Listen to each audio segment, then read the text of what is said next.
before I get any further with y'all, like, I really don't know the social media policy. So I'm going to be super careful, of course. Of course, we protect our students, but yeah, no.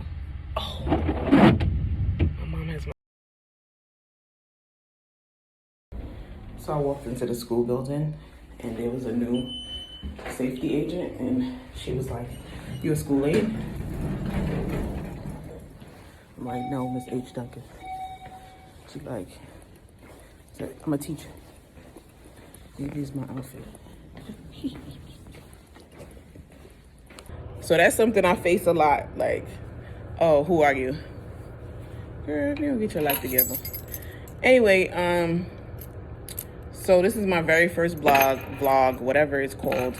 And I've been wanting to do this because eventually I want to write a book, which sounds crazy because y'all don't know me, but I'm very, very passionate about teaching. So, should I start with my backstory? So why Real Talk Sped? So Real Talk Sped is really because I encountered a lot of fluff in education, wherein a lot of the teachers around me or people that, like, especially in my teacher training program, they would BS the stuff. And being a black girl from the Bronx with West Indian roots, I just feel like there's a lot of things that need to be matter of fact, especially for the community that I serve. For example, writing the IEP, we can write as a teacher, but some people say write it formally, and some people write it so the parent can read it. So that in between where we are, that gray area, leaves parents out of it. So, you want to make your IEP look sexy or sound sexy or reflect that you have so much skill and so much assessment and analysis capacity, but the parent can't understand it. And it's really about the child and the parent and what we can do for them. Being at a school that was predominantly Caucasian, that was reflective of the teaching community, I experienced a lot of pushback as a black woman in the traditional program, and I'll explain that maybe another video. But I'm a mother, and I would listen to these other teacher candidates, we call it teacher candidates, talking about things that really didn't even apply to my kids, my sons, talking about things that would be hurtful to me as a parent. And I'm listening, I'm like, bro, do you hear yourself? And a lot of times I would walk into rooms or say certain things, and these same women that were like talking, or women and men, people that were talking about education as this glorified savior, would really be saying things that were undermining and hurtful to the population that they were supposed to be serving. There's a lot of things that I want to say, and I want to put it like in certain videos, but Real Talk Sped is because I'm real. Like, I don't care about what anybody feels. My job is to make sure that the children that encounter me remember me, not only because I'm a good teacher, but because I taught them about life. Real Talk Sped is about making sure that parents understand certain things. When I speak to them, I want them to always be clear. And if I'm not clear, then I will find the information so that parents can be clear. Real Talk Sped is about saying what I feel. Like, why would I be myself part-time? Meaning, in my real life, I'm myself. And when I go to work, I'm going to be fluffy. No, thank you. I am fluffy, but no, thank you. I feel like there's a balance that you can have between your personality and your profession. I think professionalism applies to the way in which you work within your realm. So that includes your verbiage, that includes the protocols, that includes the way you interact with others. But for you to be doing all of that and be pretentious takes away from the purity that is needed in education. The honesty that's needed in education, the idealism that is needed in education. If you're not idealistic but adaptive and considerate, then you're gonna hurt these kids, because the idea and the ideals are to get them from A to Z successfully. There's going to be a lot of black box in the middle, wherein we don't know what we're doing. We're trying to figure it out. We're trying to get Johnny where he needs to go.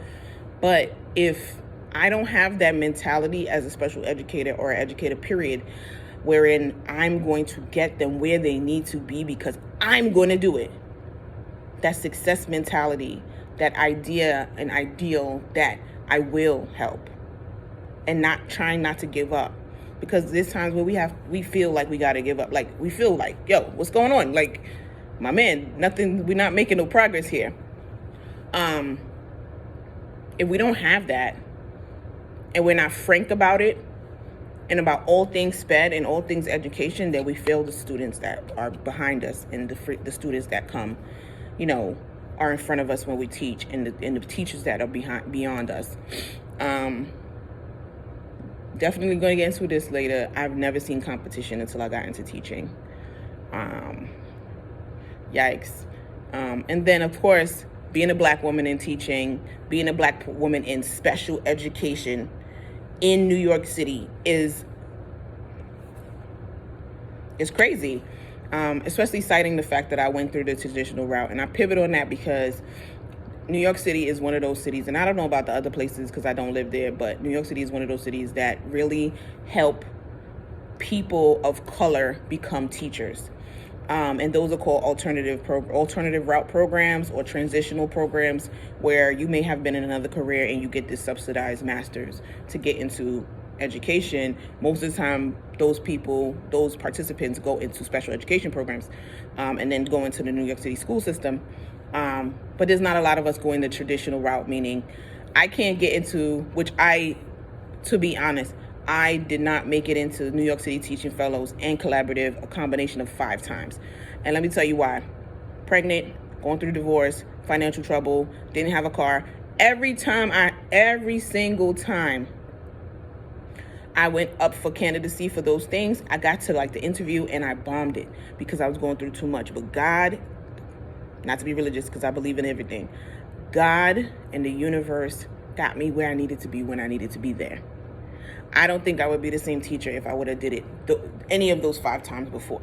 I probably would have dropped out when I was going through divorce. I would have dropped out when I was pregnant. I would have dropped out when I was financially unsound, because there was times where back in the day I couldn't even afford $275 or $250 at the time to take the train, and I was working for the federal government. That's another damn story. But anyway, the point is, Real Talk SPED is to keep it 100. You know what I'm saying? Yeah, to keep it 100. And I hope that you join me on this journey, because I really want to not expose, but enlighten, because there's no exposure to be exposed. The truth is the truth. You expose lies. You feel me? Just enlighten those who want to learn about New York City schools, and not just the schools, but just my mentality as an educator, to ask questions and find answers for you, because I don't know everything, of course, but just to express myself. I've always been very expressive. And another thing, I mentor others, and I'm not that old of a, veteran of a teacher, but I'm a believer that mentorship does not have a time frame.